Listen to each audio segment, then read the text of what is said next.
E ancora a caccia al pirata della strada che questa notte, senza fermarsi a prestare soccorso, ha investito e ucciso a Cornedo Vicentino un pensionato che rientrava a casa con la sua bicicletta. Era circa l'1 di notte quando Paolo Michelin, 62enne neopensionato, è stato centrato da un altro veicolo nella frazione di Cereda. In via Madonetta alcuni residenti hanno sentito un piccolo tonfo e il rumore di un motociclo che si allontanava velocemente. Allertati immediatamente i soccorsi, ai sanitari del SUEM però non è rimasto che constatare il decesso pressoché immediato dell'uomo.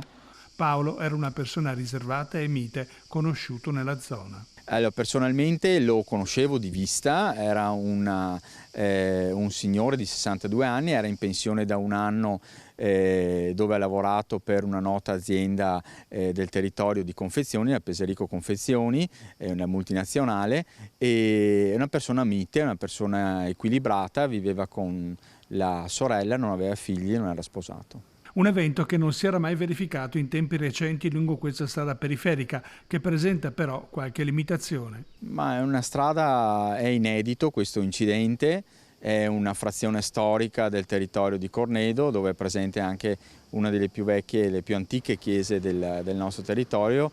È una strada che non è particolarmente luminosa e illuminata, perché è una strada di contrada che porta a una piccola frazione, località Madonetta, dove ci saranno 60-70 famiglie che abitano. È una strada di collegamento tra la Priabonese e la frazione di Cereda. Sul posto sono immediatamente intervenuti anche i carabinieri di Valdagno, che hanno raccolto le prime testimonianze e che stanno effettuando le ricerche di un sinistro che ha colpito profondamente i residenti. È stato investito configurandosi così un omicidio stradale, perché adesso i carabinieri, la polizia locale, ma i carabinieri sono in fase di indagini per rintracciare il colpevole. L'importanza è delle telecamere. Noi sul posto in località Madonetta non vi sono telecamere specifiche, però ho esortato i residenti a colloquiare con i carabinieri nel caso in cui avessero delle